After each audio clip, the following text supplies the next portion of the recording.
Hey, white friends. Listen, this is a special edition. This is Hey, white teachers. So, as we prepare for back to school, there are so many things that we have to get ourselves prepared for and in line with. And many of us as parents cannot wait to drop our kids off at the nearest school.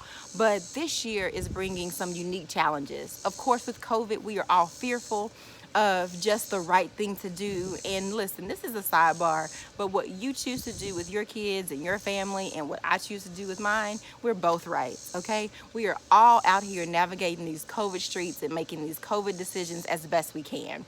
But COVID brings some unique challenges and fears, but for many black and brown families, there is a fear, a reoccurrence every year fear that we have.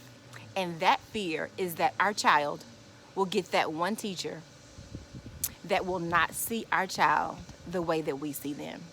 Because we see our children as these big bundles of possibility and potential and greatness. And we spend so much time, energy, and effort pouring into them and giving them messages that they can be great, that the world is waiting their contribution, and that they are intelligent, they are kings, they are queens, they are great. But we are afraid that that one teacher, that one year, because of their own personal biases and assumptions, will day by day, or period by period, or smug comment by smug comment, chisel away at what we have been earnestly working so hard to do. And so I don't want you to be that teacher, and I don't want my child to be that child. So let's talk. I'm not saying that you have done this. I'm not saying that you will do this, but what I'm asking you is just to explore the possibility, because it is only in you allowing yourself to sit in the possibility of, could this ever manifest in your own classroom, will we actually truly make strides. So what often happens is that a teacher makes assumptions on a student, and they treat that student, whether knowingly or unknowingly, in a certain way based on their own personal biases and assumptions. And what are some of those assumptions? One of those assumptions is most often that black and brown families don't value education, or don't value education as much as other ethnicities. And so how that often manifests is that when there are opportunities for higher learning exposure, we are not the first on the list of consideration. And so what I need you to do this year is to say that if there is a college field trip, a college visitation, a scholarship, that before you offer it to a white kid, make it even across the board. Don't assume that that black or brown child would not be interested or would not be qualified. Don't assume that they undervalue education. Also, another manifestation of assuming that we don't value education is that in general, what will happen is that when my child begins to fall behind or maybe not perform well, you won't contact me, because you assume that this is the norm, that this is my expectation as a parent. And so for maybe a white kid, when you see their child underperforming, it is your automatic red flag. Let me contact their parents, because I'm sure they want to know this. Well, teacher, I want you to assume that every black and brown parent wants to know when their child is falling behind. Don't assume that they don't value education, okay? Another assumption that is often made is that the parents are under involved in the education process. And so I want you to throw away that myth. And so don't assume that us black and brown parents are under involved.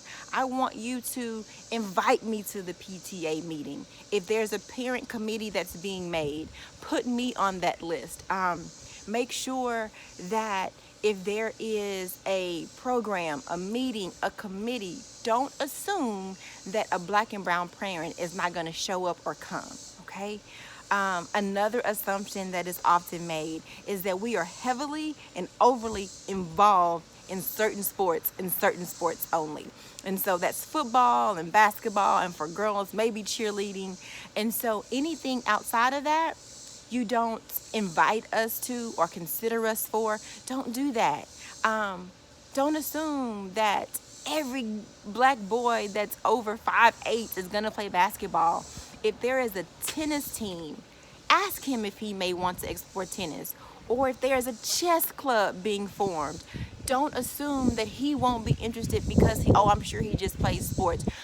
Expose them to all kinds of extracurricular activities, and don't assume that they're only in this box of certain sports. And so those are just a few assumptions, but those are common assumptions that are made on Black and brown families. And so an activity that I would encourage you to do is, when you get your list, your student names, I want you to individually write their names on the board in a box. And within that box, I want you just to randomly put interest. Don't even think about it.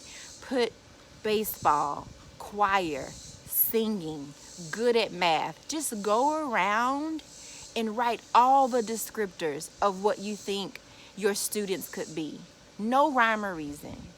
And so when you look at that box of each of your individual students, just as haphazardly as you wrote all of those potential descriptors of your students, that exercise will allow you to, when those students walk in the door, you think about those boxes and how there is no typical Black student or typical white student, that you never know what those child's interests and strengths are.